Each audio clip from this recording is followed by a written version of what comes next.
many people were touched by your purpose tonight. Moving on, our next presenter, Jieun will give a speech about the speaker's personal experience with fitting in and rediscovering her past.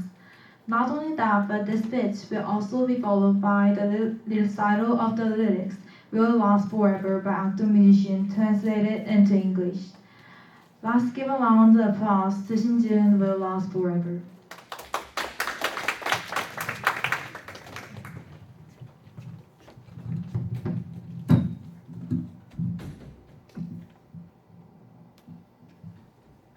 I define the word home in two ways. The first being the actual place you live in, meaning your house, and the second being the status in which you feel most comfortable. For me, my second home is being in Seoul Global High School or with my closest friends. And just like how I did, home can be temporarily defined, but it will keep shifting its meaning throughout your life. Still, it is almost always true that when the first definition, the place where you live, changes, the second one will also change. During 18 years of life, I had never moved outside Seoul, except for 1 year when I spent my life in a completely different home. It was during my third year in elementary school when I spent my life in the United States, New Jersey, due to dad's work. I spent exactly 1 year and 2 days there, which is a very short period compared to those who lived abroad for long, but quite a period for those who never did. And one way or another, it was the turning point of my life. And to be honest, it didn't do much good at improving my English skills since I spent a whole semester speaking only Korean with my Korean friends. And by the time I started making some real friends and felt like I had really adjusted to the new country, I had to come back to Korea. Still, the big change in the big environment had a lot of influence on building my personality and inner strength.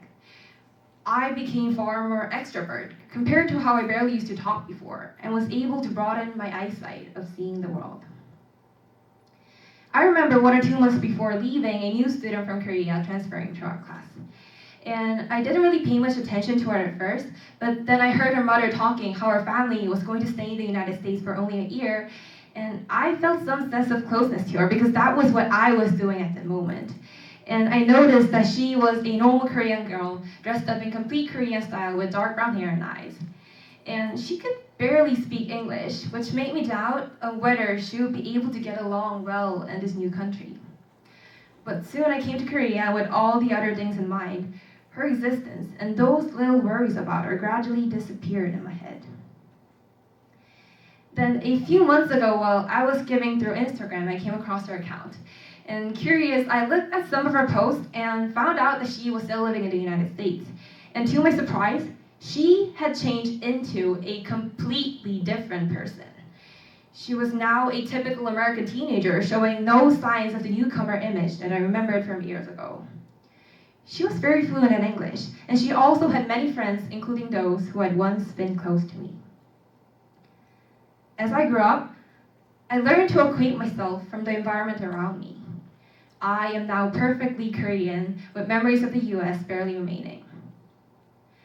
I fixed my values within the boundary of general norms and moral standards of Korea, and I adopted the culture and guidelines my society has set before me and followed them, which I believe has greatly contributed to forming the identity that I have now.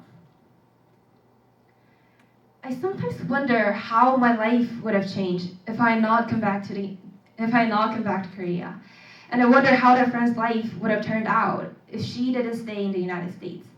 But either way, I decided to accept it as our fate and just try as hard as I could in my very own home.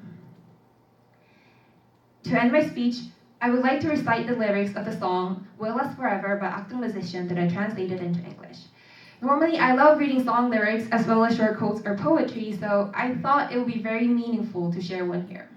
And I chose this song because it felt like a message for me and to all those people that I met in my life but were not able to stay until now, just like that girl I had met in the United States.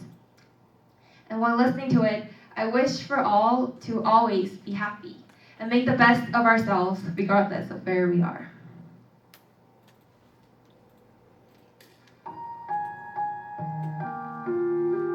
I kept walking, dragging the worn-out dreams behind me. I realized that the friends who were with me at the start are no longer around. First, we try to achieve our dreams together. Then we promise to meet again after we succeed. By now,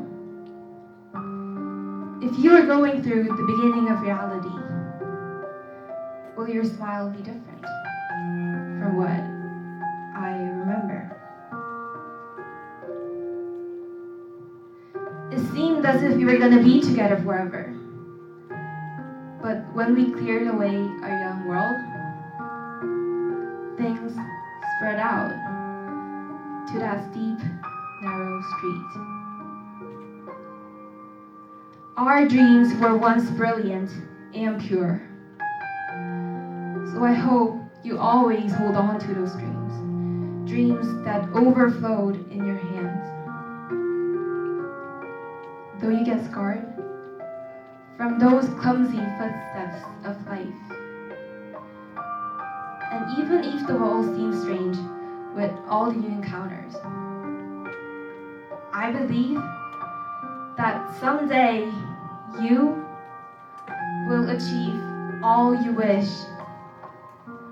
as you are those children who I had known back then.